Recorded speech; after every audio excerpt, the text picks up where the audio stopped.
우리가 오늘부터 한 몇 주간에 걸쳐서요, 성경에 나오는 여러 인물 중에서 사실 이 수요 설교 시리즈 하나님이 기뻐하시는 사람 하기사 시리즈의 가장 대표적인 인물인 다윗을 좀 다뤄보려고 합니다. 이스라엘의 첫 번째 왕 사울, 이 사울은 백성들의 요구와 요청으로 세워진 왕이었죠. 물론 하나님이 허락하셨기 때문에 가능했지만 그 사울 왕이 세워진 시작과 의도는 이 다분히 하나님의 마음과는 좀 어긋나 있었습니다. 우리를 다스릴 왕을 달라고 간구하던 그 이스라엘 백성들의 목소리는 이미 그들을 다스리고 계시던 왕이신 하나님이 계심에도 불구하고 눈에 보이는 다른 왕을 구하고 있었던 헛된 바램과 그런 소망의 목소리였습니다. 그 결과 사울의 이 통치 기간은 온통 불순종과 불경건과 하나님이 기뻐하지 않는 모습들로 온통 점철되어 있었던 것을 우리가 알고 있습니다. 이제 하나님은 사람들의 기준이나 그들의 요구가 아니라 하나님의 기준과 요구를 이 다윗을 통해서, 다윗을 세우시는 과정을 통해서 알게 하실 겁니다. 사람들이 자기들을 위해서 세운 왕과 하나님이 자신을 위하여 세운 그 왕이 어떻게 다른지를 이제 온 백성들이 또 지금 우리도 알게 될 것이죠. 하나님은 이미 두 번이나 이 사무엘 선지자의 입을 통해서 사울의 왕위를 이을 그 사울 다음 왕을 말씀해 주신 적이 있습니다. 하나님의 말씀을 어기고 스스로 제사를 인도해 버렸던 그 사울에게 사무엘이 이렇게 말한 적이 있죠. 왕이 하나님의 명령을 지키지 않았기 때문에 하나님은 하나님의 마음에 맞는 사람을 이미 이스라엘의 지도자로 삼으셨습니다.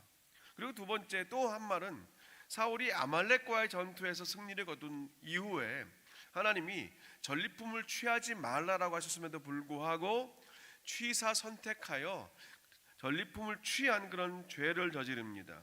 그때 또 사무엘이 두 번째로 말했어요. 하나님께서 오늘 이스라엘을 왕의 손에서 떼어서 왕보다 더 나은 왕의 이웃에게 주셨습니다 라고 말합니다. 이 일 이후로 이제 사무엘은 크게 근심하면서 더 이상 사울을 보지 않습니다. 만나지 않습니다. 그렇게 자신이 기름 부어 세운 이 사울 왕의 그 죄악과 불순종의 모습 때문에 낙심해 있던 사무엘에게 하나님이 찾아오셔서 말씀하십니다. 사울은 내가 버린 거다. 내가 버린 거다. 네 책임이 아니다. 너는 할 만큼 다 했다. 이제는 다음 왕을 세울 차례가 되었다라고 말씀하셔요. 그러면서 빨리 뿔에 기름을 채워서 베들레헴 사람 이새에게로 가라고 하십니다. 이새의 아들 중에서 하나님이 다음 왕, 사울 왕의 다음 왕을 보셨다라고 말해요. 이새의 아들 중에서 하나님이 보셨다는 겁니다. 물론 아직 지금 사울이 왕 위에 앉아 있으면서 시퍼렇게 날이 서 있었기 때문에 사실 사무엘에게 이 기름을 들고 다음 왕을 찾아가서 기름 붓는 일은 아주 두려운 일이었을 겁니다. 이미 두 번이나 사울에게 직접 다음 왕에 대해서 언급은 했었지만 막상 실제로 이 기름에 뿔을 채워서 만나러 간다는 것은 또 다른 차원이기 때문에 그렇죠. 두려워하는 사무엘을 하나님이 안정시키시면서 이제 이새의 아들들을 만나게 하십니다. 조금 전에 말씀드렸던 사울이 왕으로 세워질 때와 이 다윗이 왕으로 세워질 때가 너무나 달랐다는 그 첫 번째 증거가 사람이 세웠냐 하나님이 세웠냐 하는 거였다면, 이제 두 번째 증거가 우리가 읽지 않았지만 본문 5절에 있습니다. 이전에 사무엘이 사울에게 기름을 부어서 왕으로 삼았을 때는요, 유력한 자들을 많이 초대해서 최대한 많은 사람들을 불러 모으고 그 앞에서 사울에게 왕으로 기름을 부었는데 이번에는 그렇지 않습니다. 이새의 집에서 화목 제사를 드린 이후에 갖는 공동 식사의 자리, 함께 식사의 자리에는 오직 이새의 가족들만 참석했습니다. 우선 본문 3절에서 하나님은요, 사무엘에게 내가 너에게 알게 할 거다. 내가 너에게 알게 하는 그 자에게 기름을 부으라고 하셨습니다. 사무엘이 기름을 붓기 전에 먼저 하나님이 알게 하신다는 거예요. 근데 사무엘은 처음 그 자리에 들어온 그 장남 맏아들 엘리압을 보고 한눈에 반해버렸습니다. 마음속으로 결정을 해버렸어요. 와, 여호와께서 기름 부으실 자가 과연 주님 앞에 있구나 하면서 그 엘리압을 보고 속단을 해버립니다. 아마도 엘리압이 사울 왕처럼 한눈에 보기에도 딱 봤을 때 그 용모와 신장이 출중했기 때문인 듯합니다. 그렇게 혼자서 속으로 감동받고 있던 사무엘에게 하나님이 말씀하시죠. 정신 차려라 사무엘. 지금 뭘 보고 있느냐? 그의 용모나 그의 신장을 왜 보고 있느냐? 그는 내가 세운 사람이 아니니라. 내가 보는 것은 사람과 같지 아니하니 사람은 외모를 보지만 나는 중심을 본다라고 하신 말씀입니다. 이 선지자 사무엘조차도 외모로 사람을 취하고 판단하고 그 외적인 모습을 보고 스스로 판단해버리는 그런 성급함과 경솔한 모습이 있었다는 겁니다. 여기서 우리는 하나님이 말씀하신 그 중심이란 단어에 좀 우리가 집중을 해봐야 됩니다. 오늘의 키워드인데요, 중심. 이 히브리어로는 레바브라는 단어입니다. 레바브. 원래 이 레바브가 사람의 심장을 뜻하는 단어입니다.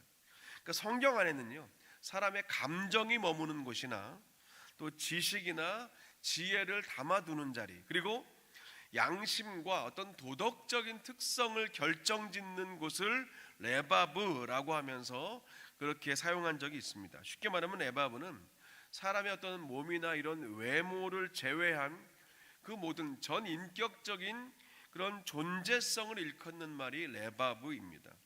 우리가 흔히 그래서 마음이라고 통칭하는데 겉사람과 대비되는 그런 속사람을 말하는 것이 레바브입니다. 첫째 아들 엘리압이 사무엘 앞에 지나가고, 둘째 아비나답이 지나가고, 셋째 삼마가 지나가는데도 하나님은 계속 아니라고 말씀하셔요. 그렇게 7명의 아들이 다 지나가고 더 이상 그 자리에 있는 아들들이 없자 사무엘이 묻습니다. 또 다른 아들은 없습니까? 그때 이새가 말하죠. 아직 막내가 남아있긴 한데 라면서 말을 흐립니다. 이미 이 말의 뉘앙스 안에서 그 이새의 마음이 보이죠. 이 막내가 있지만 나이도 어리고 몸도 작고 딱히 뭐 볼 필요가 있겠습니까? 라는 그런 말투였어요. 사무엘은 그런데 이 아직 막내가 남아있다는 말을 듣고 내심 확신을 가졌던 것이 분명합니다. 왜냐하면 하나님이 분명히 있다라고 하셨는데 남은 사람은 막내밖에 없기 때문에 그랬죠. 그래서 단호하게 이새에게 말합니다. 당신의 막내 아들을 데리고 오기 전까지는 나는 이 식탁 자리에 아예 앉지도 않을 것이다. 난 계속 서 있을 테니까 빨리 데려오라 그럽니다. 결국 사람 보내서 얼른 다윗을 데려왔죠. 바로 이 장면, 이제 다윗이 그 아버지 이새의 집으로 들어오고 기다리고 있던 사무엘과 만나는 이 장면이 영화로 하면은 굉장히 슬로우 비디오로 쫙 비춰지면서 다윗이란 인물이요, 성경 안에서 최초로 등장하는 장면이에요. 다윗이 성경 안에서 최초로 등장하는 장면이 오늘 이 부분입니다. 슬로우 비디오로 음악과 함께 쫙 등장하는데, 자, 우리가 아는 것처럼 성경은 이렇게 세 가지로 말합니다. 그의 빛이 붉고 눈이 빼어나고 얼굴이 아름답더라. 그 다윗의 첫인상을 성경은 이렇게 말하지 않습니까? 빛이 붉다라는 말은요, 히브리어로 아드모니라는 말인데, 이 아드모니라는 것은 흙, 땅이라는 명사 아담에서 파생된 말입니다. 그래서 흙의 색깔인 붉은 갈색을 뜻하는 게 사실은 아드모니인데, 그러니까 피부 색깔이 붉은 갈색이라는 건데 여기에는 두 가지 의미가 있습니다. 피부가 붉은 갈색이라는 것은 에서를 설명할 때 성경이 워낙에 밖에서 생활을 많이 했기 때문에 검게 그을린 그 에서의 피부 색깔을 말할 때 이 아드모니를 말했지만, 거의 대부분은요 아직 앳된 얼굴, 그 앳된 피부, 그 얼굴 피부를 말할 때 이 아드모니 빛이 붉다라는 말을 많이 썼습니다. 그래서 어리다는 의미나 아니면 참 순진하고 아주 순결하다, 순박하다, 깨끗하다, 이제 그런 의미가 빛이 붉다라는 그런 의미입니다. 나중에 골리앗이 이 다윗과 조우를 할 때, 다윗을 조롱할 때 썼던 말이 이 아드몬이기도 해요. 아직 얼굴빛이 붉은 자가 감히 나에게, 아직 어린 놈이 하는 그런 뜻이나 비슷한 말입니다. 자, 그러니까 이게 이 외모를 뜻하는 게 아니라 어린 나이와 앳된 모습에도 감춰질 수 없는 그 피부 안에 있는 그 두 가지를 성경이 말하잖아요. 눈이 빼어나고 얼굴이 아름답다. 첫 번째, 빛이 붉다는 것은 그 피부 톤을 말했다면, 사실 그 다음 두 가지는 내면이 밖으로 드러나는 그런 모습입니다. 사무엘이 다윗의 눈빛을 보고 또 다윗의 얼굴을 봤다는 말은요, 겨우 지금 10대 중반으로 추정되던 그 소년 다윗이 당시 베들레헴의 장로들도 너무너무 어려워하고 조심스러워하던 그 대선지자 사무엘을 정면으로 쳐다봤다는 말이에요. 사무엘과 다윗이 눈을 마주치고, 그래서 사무엘이 그 다윗 안에서 그런 모습들을 발견해냈다는 겁니다. 그러니까 이게 나이로도 감출 수 없고 막내라는 위치로도 숨겨질 수 없는 거였죠. 흙먼지를 그냥 쓴 채로 급하게 뛰어들어와서 만났음에도 불구하고 드러날 수밖에 없던, 언제 어느 때 갑자기 조우를 해도 그 내면이 늘 밖으로 드러나 있는 그 상태를 말하는 겁니다. 사무엘의 눈과 다윗의 눈이 마주쳤다는 거예요. 그때 하나님이 바로 사무엘에게 말씀하시는 거죠. This is he. 이가 그니, 이가 그다. 이 다윗이 바로 내가 말한 그 소년이다. 그 왕이 될 자다. 일어나서 빨리 기름을 부어라라고 말씀하십니다. 즉시로 순종해요. 다윗의 키, 외모, 나이, 피부톤 전혀 관심 없습니다. 사무엘은 듣자마자 바로 기름 뿔병을 가져다가 다윗에게 부었고, 이날 이후로 다윗은 하나님의 영에 더 크게, 이미 하나님의 영 안에 살았지만 더 크게 감동되었다라고 성경은 말합니다. 사실은 북의 왕이 되었던 38살 때에 또 한 번 기름 부음을 받습니다. 그러니까 오늘 사무엘에게서 지금 첫 기름 부음을 받고 20년을 넘게 거의 기다린 겁니다.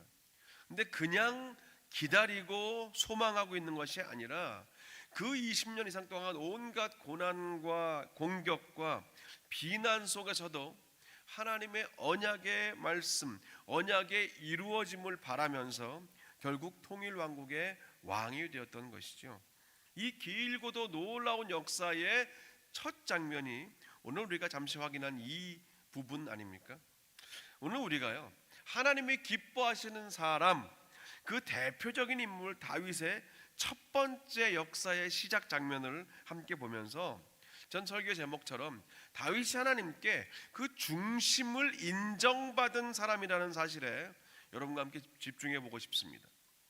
성경은요, 사울이나 압살롬 같은 사람들, 즉 외모가 눈에 확 띄는 사람들을 그대로 평가하기도 합니다. 키가 보통 사람보다 머리가 하나 더 컸다, 아니면 그 머리카락이 정말 길고 아름다웠다, 사람들의 시선을 한눈에 사로잡는다, 그런 얘기도 합니다. 근데 성경이 더 관심 있게 다루고 표현하는 것은 그 내면의 아름다움이지요. 출애굽기 34장을 보면 이제 모세가 40일 금식을 하면서 하나님과 깊이 교제한 이후에 산 아래로 내려오는 장면이 나와요.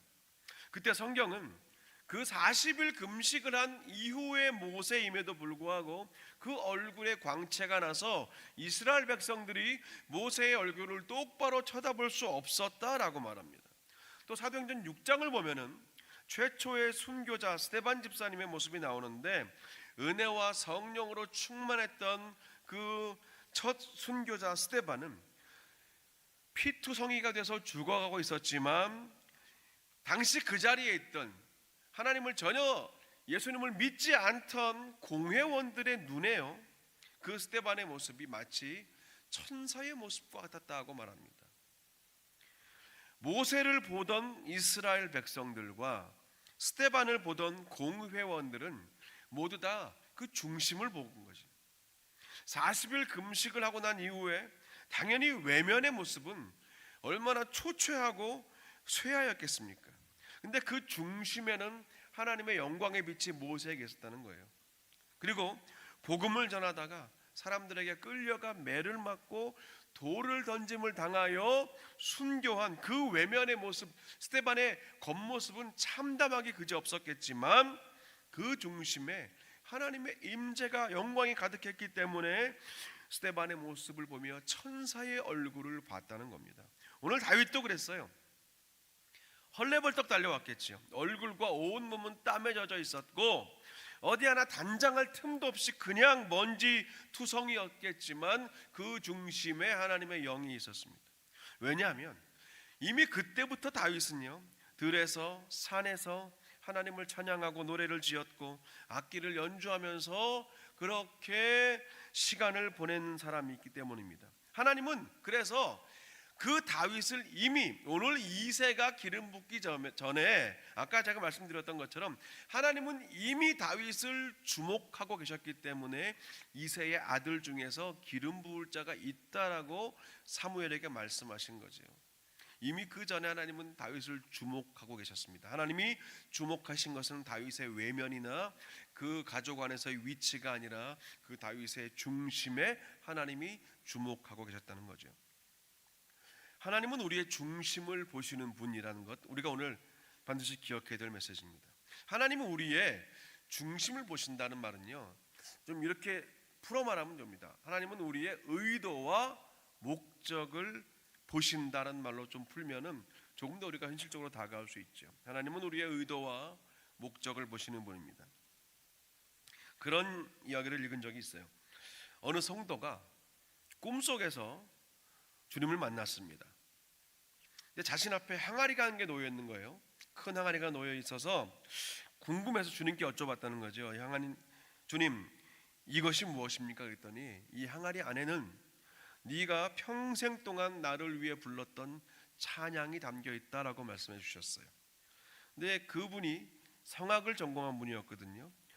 어려서부터 교회 다니면서 수많은 특송을 하고 찬양대 찬양을 하고 독창도 많이 했어요. 그래서 그 생각에는 당연히 이 항아리 안에는 찬양이, 자기가 하나님께 올려드렸던 그 찬양이 가득 채워져 있을 거라고 자신을 했어요. 근데 막상 가까이 가서 그 안을 들여다보니까 겨우 찰랑찰랑 바닥을 이렇게 채울 정도밖에 없다는 거였어요. 주님께 묻습니다. 아니 주님, 이게 제가 주님께 드린 찬양의 전부입니까? 뭔가 지금 착오가 있는 거 아닙니까? 그동안 제가 얼마나 많은 찬양을 불렀는데요. 자, 주님이 말씀하셨어요. 그 항아리 안에는 네가 오직 나를 위해서 불렀던 순전하고 온전한 찬양만 들어있다. 그렇게 말씀하신 거예요. 우리의 중심을 보시는 하나님. 우리가 오늘 수요 찬양 집회로 모입니다. 앞에 20분 또 뒤에 함께 찬양하며 기도하며 하나님께 나아갈 때 온전히 우리가 하나님께 주님을 향하여 고백하고 올려드린 순전하고 온전한 찬양, 우리가 그것을 얼마나 드리고 사는가.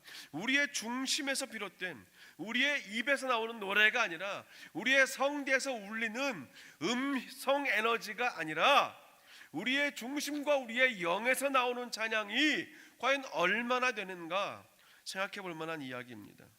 오늘도 우리의 중심을 보시는 주님은 이렇게 물으실 것 같아요. 왜 그 일을 하는가? 반대로 왜 그 일은 하지 않는가?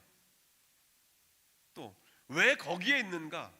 반대로 왜 거기에 있지 않는가? 또 왜 그를 만나는가? 반대로 왜 그를 만나지 않는가? 주님은 계속 물으셔요. 왜 그를 사랑하는가? 왜 그를 사랑하지 않는가? 또 물으십니다. 왜 그렇게 말하는가? 아니면 왜 그렇게 말하지 않는가? 우리의 중심과 의도, 우리의 목적을 계속 물으시는 주님께 반응하는 것이 우리의 중심을 주님께 올려드리는 삶이라는 겁니다. 여러분은 이런 수많은 물음에 대해서 어떻게 대답하시겠습니까? 내려놓음에 이어서 더 내려놓음이라는 책을 쓰신 이용규 선교사님은 이렇게 이에 관해서 말씀하신 적이 있어요. 그 책에서 이렇게 말합니다. 내가 받은 사명을 이루려고 우리가 노력하는 가운데 내가 받은 사명을 이루면서 그것으로 주님의 영광을 추구하는가 아니면 내 영광을 추구하는가 알 수 있는 순간이 있다. 그 일이 망했다고 느낄 때다. 자신이 실패하고 또 인정받지 못했다고 느낄 때 당신은 어떻게 서운하고 어떻게 반응하는가? 그 순간에 하나님이 원망스럽고 서운하다면 하나님이 아니라 자신을 위해서 그 일을 했을 가능성이 높다. 실패에 직면했을 때 반응을 보면 내가 정말 무엇을 위해서 지금 그 사명, 그 일, 그 자리를 감당했는가를 분명히 안다. 우리는 신앙생활하는 목적을 자아 실현에 둘 때가 많다. 내 가치를 증진시키고 내 행복을 확대하기 위한 수단으로 신앙생활을 하는 것이다. 하지만 그것은 복음과는 아무런 관계가 없다. 내가 죽고 주님이 사시는 삶, 성공이 아니라 주님의 거룩과 영광을 목표로 사는 삶이 아니라면 우리의 삶은 복음과 정반대로 가고 있다는 증거다. 내가 하는 일을 통해서 무엇을 하든지 그것을 통해서 내 존재 가치를 인정받으려고 했다면 그것을 내려놓으라. 우리의 고백은 오직 한 가지뿐이어야 한다. 하나님, 저는 주님 한 분만으로 만족하겠습니다. 우리가 오늘 다윗을 생각할 때요, 다윗을 통해서 우리의 중심을 보시는 하나님을 생각할 때 두 가지 차원을 생각하게 되는 것 같아요. 하나는 먼저 불편한 마음이 좀 있습니다. 아주 가까운 어느 누구에게도 아무에게도 들키지 않고 수십 년을 살았고 수십 년을 교회 신앙생활을 하고 있는데 하나님이 우리의 중심을 보고 계시다고 생각하면 사실 우리 중에 어느 누구도 떳떳할 수 없습니다. 불편합니다. 근데 반대로 보면은요, 그래서 오히려 위로와 소망이 될 때가 있다는 거죠. 나의 중심을 보시고 아시는 하나님이 분명히 살아계신다는 사실, 하나님은 아신다는 사실을 우리가 믿는다면 아무도 몰라줘도, 아무도 격려해주지 않아도, 아무도 반응해주지 않아도 위로가 됩니다. 하나님이 아십니까? 하나님이 아신다는데 내가 이대로 이렇게 하나님 앞에서만 정직하게 나의 중심을 들이면서 살아도 될 것이라는 그런 확실한 소망을 갖게 되는 것 같아요. 우리의 중심을 보시는 하나님을 생각하면서 불편함을 선택하느냐 아니면 오히려 우리의 중심을 보시는 하나님이 계시기 때문에 내가 위로와 소망을 받으며 사느냐. 불편함을 선택하면 점점 하나님으로부터 멀어질 것이고 위로와 소망을 삼으면 점점 더 가까이 주님께 다가가겠지요. 저는 이 지점이 우리가 오늘 하나님 앞에서 정직하게 결단할 지점이라고 생각합니다. 다윗은요, 위로와 소망과 찬양을 선택한 사람이에요. 그래서 하나님이 기뻐하시는 사람으로 살았어요. 일생 동안 다윗이 하나님께 감사하고 하나님을 찬양할 수 있는 근거 중에 하나를 우리가 오늘 본 것입니다.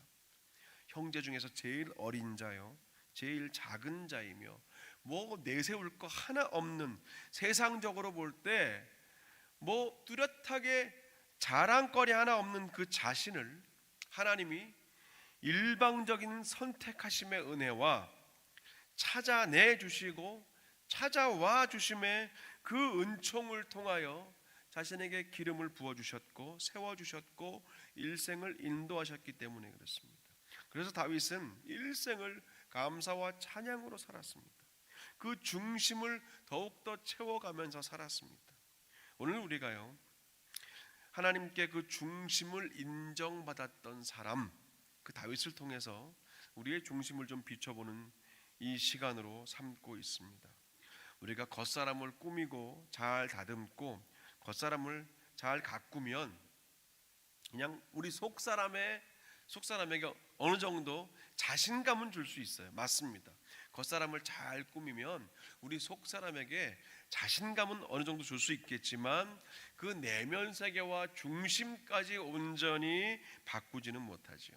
그런데 우리 삶의 모든 걸음마다 그 의도와 목적을 주님이 기뻐하시는 자리로 계속 맞춰가면서 그렇게 중심을 바르게 채워갈 때 그 속 사람의 성숙함은 반드시 밖으로 드러나게 되어 있습니다.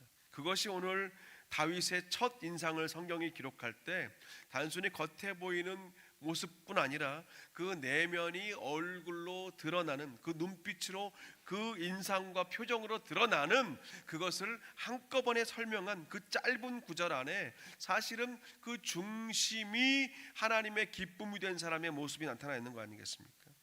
속 사람의 성숙함은 반드시 말로 드러납니다. 속 사람 내면의 성숙함은 행동으로 드러나요. 우리 내면이 주의 말씀으로 성령으로 채워져 가면 반드시 드러나게 되어 있습니다. 열매를 보고 그 나무를 아는 겁니다. 간절히 바라기는 하나님께 중심을 인정받으면서 사시는 그런 저와 여러분 되시기를 주님의 이름으로 간절히 축원합니다. 기도하겠습니다. 하나님 감사합니다. 오늘 주신 또 이 말씀 붙들고 우리가 짧은 시간이지만 우리의 중심을 돌아봅니다. 하나님께서 우리 안에 주신 하나님의 거룩하심을 쫓아가게 하시고 우리의 삶에 있는 수많은 그런 의도와 목적을 주님을 향하여 바로 세우며 사는 그렇게 중심을 바로 세우며 바로 잡으며 사는 우리 모두가 되게 하여 주시옵소서. 예수님의 이름으로 기도합니다. 함께 찬양하시면서 우리 몇 가지 기도하시겠습니다.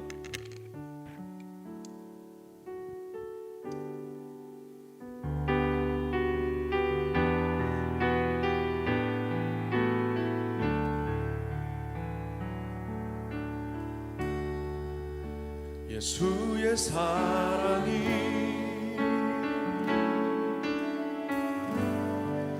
나를 대속하셨네.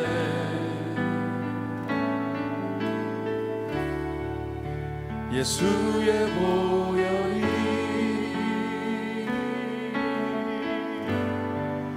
나를 자유케 했네.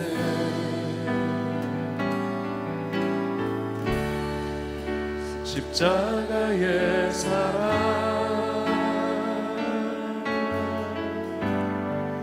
내게 생명 주셨네.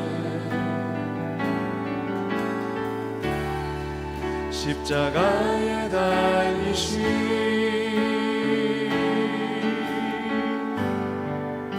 주 앞에 경배해. 그 놀라운 사랑이 나를 죄에서 구했네.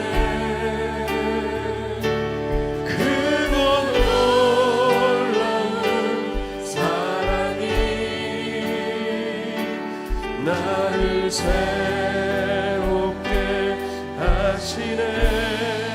예수로 살리라. 예수로 살리라.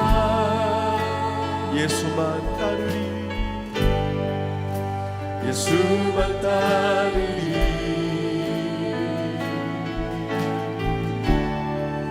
예수 내 삶의 중심.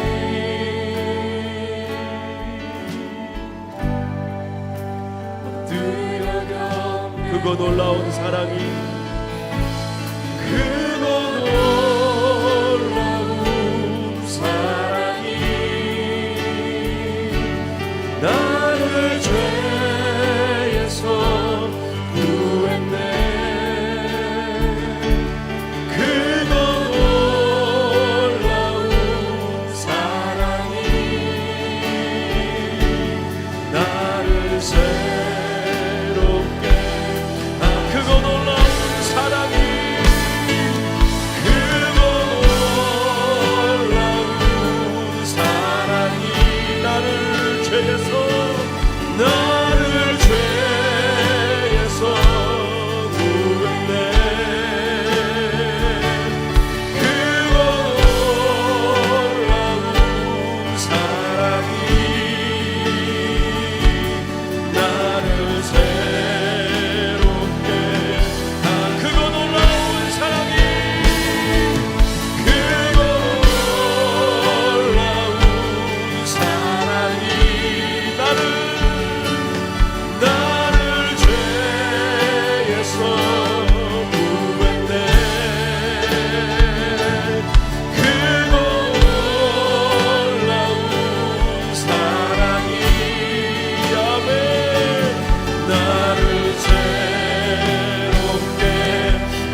예수로 살리라. 주님 예수만 따르니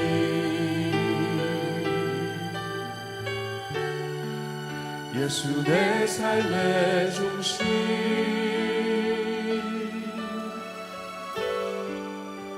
엎드려 경배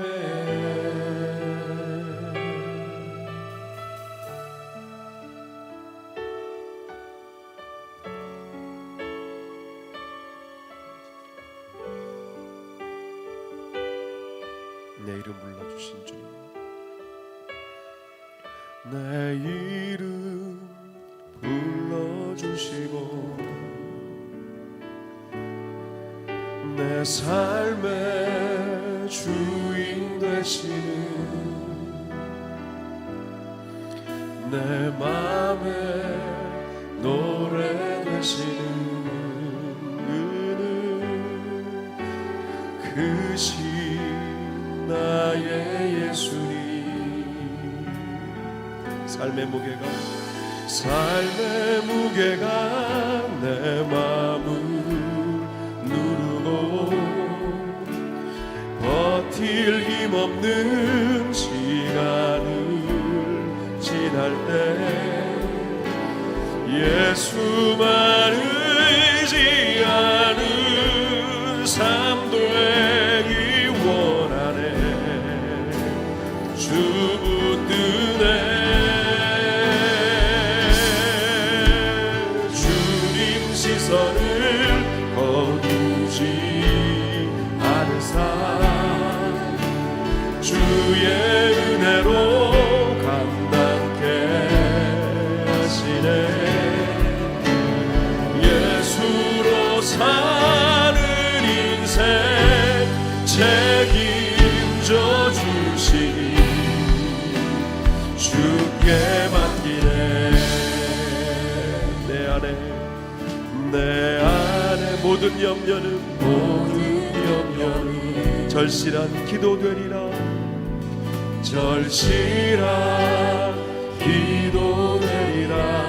답답한 현실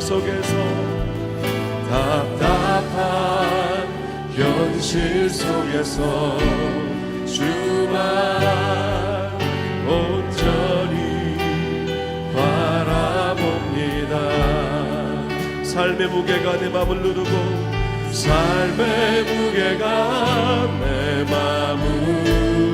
누르고 버틸 힘없는 시간을 지날 때 예수만 의지하는 삶 되기 원하네. 주 붙드네. 주님 시선을 거두지 않으사 주의 은혜로 감당케 하시네. 예수로 사는 인생 안에 힘줘 주시니 주께 맡긴 삶의 무게가 내 마음을 누르고 삶의 무게가 내 맘을 버틸 힘없는 시간을 지날 때 예수만 의지하는 삶 되기 원하네. 주 붙드네. 주님 시선을 거두지 않으소. 주님 시선을 거두지 않으사 주의 은혜로 감당케 하시네. 예수로 사는 인생 책임져 주시니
하는지 그 시선을 우리가 이 시간 따라가 보기 원합니다. 사람의 시선과 평가와 남들에게 보여지는 것과 나타나는 것에 거기에 우리의 중심을 두고 살면 사울의 길을 갈 뿐입니다. 외모를 보지 않으시고 중심을 보시는 하나님을 우리가 오늘 분명히 확인하면서 결단하기 원합니다. 나의 시간과 물질과 관심과 열정이 어느 곳을 채우는데 쓰여지고 있는가 확인하시기 바랍니다. 나의 중심, 나의 속사람을 채우면서 그 자리에 나의 시간과 물질과 관심과 열정을 쏟아붓기로 결단하며 잠시 기도합시다. 우리를 너무 잘 아시는 주님은 우리에게 불편한 분이 아니라 우리의 중심을 아시는 하나님은 우리의 위로와 소망이 되심을 기억하시면서 주님, 나의 삶의 의도와 목적을 더 주님을 향하겠습니다. 우리 함께 기도하시겠습니다. 기도합시다.